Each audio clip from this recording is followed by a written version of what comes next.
Police in Hong Kong have arrested nearly 300 people for protesting in the territory on Sunday. Protesters were on the streets on a day that Hong Kong should have been holding local elections had they not been postponed for a year by the government over coronavirus fears. Police responded with pepper balls against protesters who demonstrated against the deferment. Many believe it was to prevent pro-democracy parties from gaining at the ballots, riding on a wave of anti-establishment feeling. A new security law that prohibits virtually all protest in the city has added to the anti-government mood.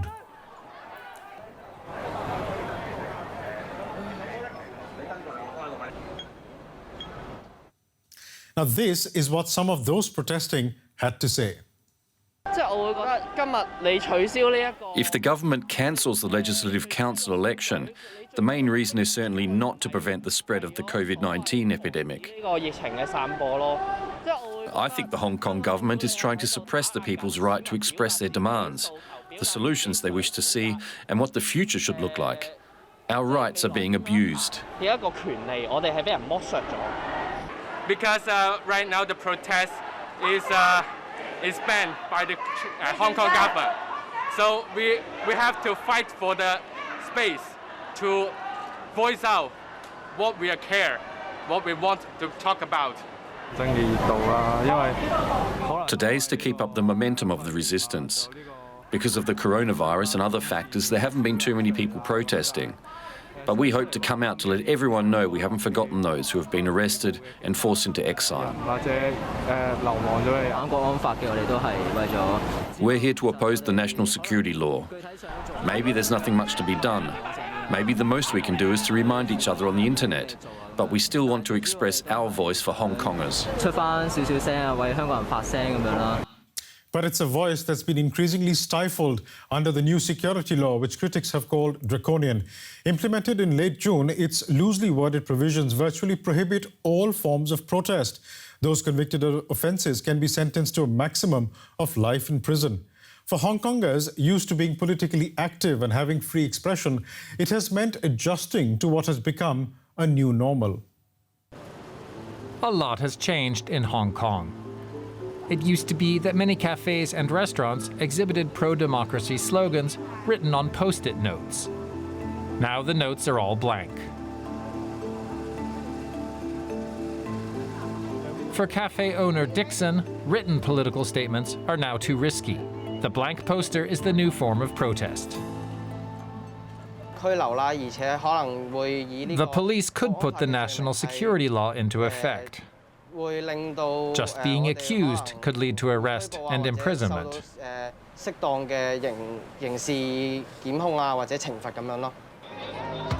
It's not just post-it notes. Protesters also hold up blank signs. Ever since the new national security law was instituted, political opinions have become dangerous. The first arrest, a young man with a flag demanding Hong Kong's independence.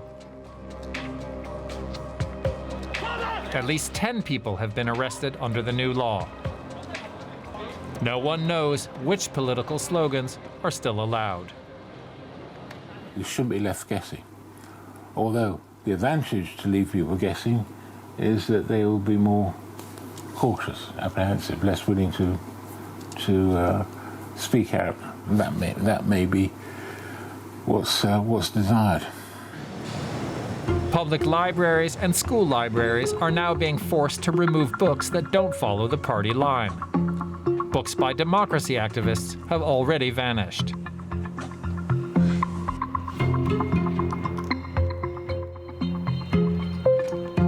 Many teachers are disheartened, but resistance could cost them their jobs.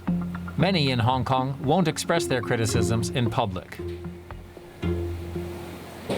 We see that the freedom of speech, freedom of press, or even freedom of publication are so strictly prohibited and controlled by the government. We are afraid that cultural revolution will come back to Hong Kong in this 20th century. The younger generation has been especially involved in the pro-democracy movement. Now schools are being targeted by Beijing's so-called security law. Even statements that teachers make in private are being monitored. They receive the complaint on teachers, on their political opinions, on the social platforms. The government asks the school to investigate or even give warning to teachers. And all these, we see that is a great difference from before. The atmosphere in schools has changed, according to these students, who call themselves Cake and KFC to avoid recognition. A month ago, Cake's music class chose the song Glory to Hong Kong for a class project.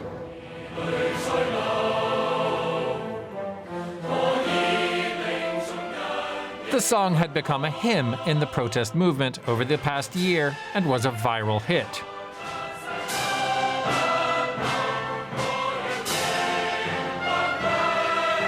Students in schools and universities made a video and then spread it on social media. It was often sung at pro-democracy demonstrations. But Cake's music teacher paid a high price for making the song a subject of the school exam. She was fired. I'm one of the students that presented the song in music class. Now I feel guilty. The teacher was fired because of that song. We never thought it would have such terrible consequences.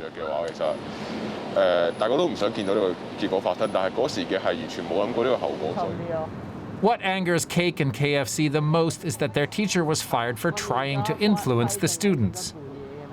But patriotic songs praising China's Communist Party are allowed in the school.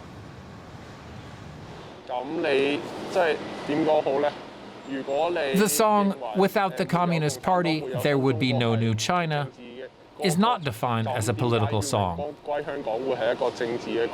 Why should Glory to Hong Kong be considered a political song? Cake and KFC want to continue their protest. The 14 and 16-year-olds can barely believe how much the new law has already changed their lives.